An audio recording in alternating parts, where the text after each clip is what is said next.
Alors, vous le savez peut-être, vu que j'ai fait un live sur ma chaîne avec de super invités pour parler de la saga entière, je suis un fan de Predator. Pas un immense fan, mais j'aime beaucoup cet univers. Saga initiée par John McTiernan en 1987, Predator compte aujourd'hui 9 films qui s'étalent sur des décennies jusqu'à nos jours avec 2 films sortis en 2025. Nous avons le premier, Predator, qui est excellent et sur lequel nous allons nous concentrer pour cette vidéo. Predator 2, sorti en 1990, qui a une idée chamée sur le papier, mais pour moi l'exécution ressemble plus à Die Hard, ce qui est cool, mais on n'est plus vraiment dans Predator. Alien vs Predator en 2004, qui n'a pour lui que son histoire franchement intéressante. Sa suite, Requiem en 2007, qui a commis l'affront d'être un putain de slasher pour adolescents. Predators en 2010, que je suis le seul sur Terre à aimer. The Predator en 2018, dont je n'ai absolument rien à foutre. Prey en 2022, qui est un excellent préquel. Predator Killer of Killers en 2025, qui est une petite dinguerie, et enfin, Predator Badlands, toujours en 2025, qui est un vent frais bienvenu dans un univers parfois un peu trop répétitif. Et puisque je sais que certains d'entre vous vont se poser la question, oui, je suis beaucoup plus fan de la saga Predator que de la saga Alien. Même si le premier Alien est un chef-d'œuvre et que le premier Predator, non, la saga du Yoja à Dreadlocks m'apparaît comme beaucoup plus riche et intéressante que celle du Xénomorphe. Bah ouais, en plus d'avoir un design archi stylé, un arsenal de malades et une intelligence pouvant faire frémir John Rambo lui-même, le Predator est un être civilisé avec un lore, une culture, des factions et la possibilité de raconter une multitude d'histoires se passant à plusieurs époques et sur plusieurs planètes. C'est un être sensible, pouvant faire preuve d'empathie, de jugement et même de bienveillance. À côté, le Xéno, c'est juste un monstre assoiffé de sang qui va détruire tout ce qui se trouve en face de lui. Je ne dis pas que c'est mauvais, je dis que ça me paraît beaucoup moins riche à exploiter dans un univers cinématographique. Et là, je vous fais la version courte, parce qu'en vrai je pourrais presque faire une vidéo entière sur le sujet. Bref, cette précision étant faite, il faut que je vous parle aujourd'hui du premier Predator. Même si je trouve que c'est un film excellent, il possède un défaut qui, selon moi, ruine quasiment le visionnage des personnes qui découvrent cette œuvre pour la première fois. Enfin, pas vraiment. Je vous explique. J'ai découvert le premier film quand j'avais environ 12 ans, sans ne rien savoir, et j'ai vraiment kiffé. Mon père possédait le DVD, et j'étais pile à l'âge où je commençais à me forger ma cinéphilie par moi-même. La jaquette du DVD de Predator, vous ne le savez peut-être pas, mais elle nous montre uniquement Arnold Schwarzenegger dans la forêt, en train de tenir son fusil de manière badass. De quoi nous promettre un film d'action dans la jungle, oui, mais pas de quoi nous promettre un film où les personnages vont se faire décimer tour à tour par un extraterrestre. Et que dire de ce premier Predator ? Le film est vraiment une masterclass en tout point. La tension est ultra bien gérée, les personnages sont tous des archétypes qu'on identifie et différencie facilement, la réalisation est superbe, le rythme est parfait, sans oublier le tournage en décor naturel et... le design du Predator, quoi. Putain, mais c'est fou à quel point ce premier opus, sans être un chef-d'œuvre, est diablement réussi. Et c'est là que vient le problème. Un problème vraiment pas important en apparence, mais qui pose pas mal de soucis quand on y réfléchit un peu. Le premier plan du film.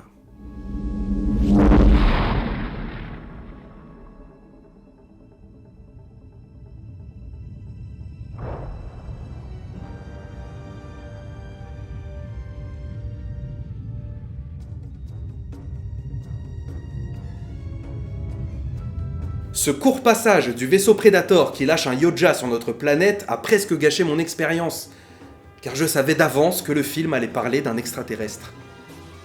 Et on dirait pas comme ça, mais ce simple plan d'ouverture en dit déjà trop sur l'intrigue de Predator. Cette histoire est basée sur la peur de l'inconnu, sur le mystère. Que se passe-t-il ? Qui nous attaque ? Pourquoi ne voit-on pas l'ennemi ? Comment faire pour l'atteindre ? Sur les plans où le Predator se révèle, on aurait pu penser qu'il s'agit d'un soldat possédant une technologie avancée. Les Dreadlocks évoquent un aspect humain qui aurait parfaitement semé le doute sur son origine. Dès le premier plan du film, on nous donne la réponse à une question qu'on ne se pose pas encore, et ça me dérange. D'autant plus que les personnages ne connaissent pas la nature de la menace. Pourquoi ne pas avoir mis le spectateur dans la même situation ? Les hommes de Dutch passent le film entier à se poser des questions, quand le spectateur, lui, a la réponse dès le premier plan. Le Predator aurait pu être une sorte de MacGuffin, une énigme à résoudre, une motivation qui nous pousse à nous investir dans l'histoire. Or, en l'état, on prive le film de ce mystère central qui pousse les personnages à l'action. Sans oublier que le cœur du suspense dans Predator repose sur le système de camouflage du Yoja. On ignore où il se trouve, on ne le distingue pas dans toute cette végétation, il est invisible, indétectable, et pourtant tu le vois arriver en full gros plan dès la première seconde, contredisant le concept même du film. Non, c'est débile, je suis désolé. Et vous me direz, mais tu exagères, tout le monde sait que le Predator est un extraterrestre, ce premier plan ne gâche rien, personne ne découvre ce film sans ne rien connaître de la saga. Bah ouais, mais moi c'était mon cas. Oui, la saga est connue. Oui, le premier Predator est aujourd'hui culte. Et oui, il existe plusieurs affiches pour le film dont certaines dévoilent directement le visage de la créature.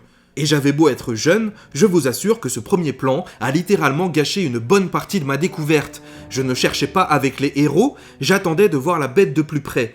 Je ne me demandais pas ce qui se passait, j'attendais la prochaine attaque. Je n'étais pas estomaqué en découvrant le sang vert, j'attendais la manière dont Dutch allait en faire couler davantage. Un spectateur qui découvre Predator sans son premier plan est émotionnellement au même endroit que les personnages. Un spectateur qui découvre Predator tel quel reste dans l'attente vu qu'il a une longueur d'avance sur les protagonistes.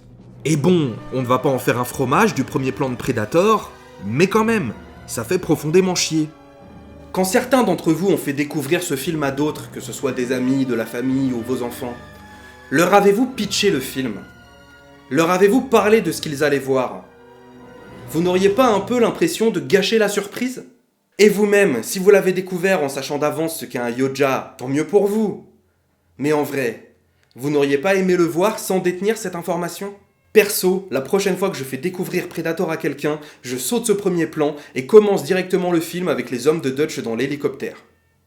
On sait que McTiernan n'avait pas la main mise sur son film et que le projet a été d'une complexité monstrueuse à monter. La Fox l'a forcé à intégrer une première fusillade qui n'était pas dans le scénario de base et qui a dû être tournée à 2 reprises, idem pour le Predator qui à la base avait un autre design et était interprété par nul autre que Jean-Claude Van Damme avant qu'il ne quitte le projet. De là, avec toutes les galères de production, on pourrait facilement imaginer que ce premier plan a été forcé par le studio. Malheureusement, la réponse n'est pas claire. En tout cas, moi, j'ai rien trouvé à ce sujet. Mais ce que j'ai trouvé en revanche, c'est une version du film dont le premier plan a été supprimé par un fan. En effet, celui-ci provoque des discussions depuis des années chez les fans de la saga. Comme quoi, mon ressenti de gamin n'était pas isolé, et nous sommes visiblement nombreux à trouver que ce premier plan gâche une partie du métrage. Un film comme Predator, aussi mystérieux, est fait pour être découvert avec le moins d'informations possible afin d'être réellement immergé dans cet univers. C'est un film sur lequel il ne faut pas dire grand-chose avant de le montrer à quelqu'un, afin de préserver toutes les émotions et l'immersion que procure ce long métrage. Mais bon, vu que le premier Predator nous donne les clés dès son premier plan, l'immersion en prend un coup et l'intérêt de ne pas trop en dire aussi. Le film aurait pu être une expérience d'horreur pure où on se demande « est-ce un fantôme ? Un homme en armure ? Une entité mystique de la jungle ?» C'est le genre de mystère que des films comme The Thing, Une nuit en enfer, Sixième sens ou même The Faculty parviennent à transmettre. Une menace non seulement invisible, mais dont la nature, les motivations et même la forme sont une énigme totale pendant la majeure partie du récit. C'est l'inconnu contre l'inconnu, et c'est ça qui crée la tension. Malheureusement, Predator nous donne l'élément de réponse dès sa première image, et ça, c'est vraiment con pour le coup. Voilà, c'est tout pour moi. Merci beaucoup d'avoir regardé cette vidéo. Comme d'habitude, je vous invite à liker, à commenter, à partager et à vous abonner. Prenez soin de vous. À très bientôt. Salut!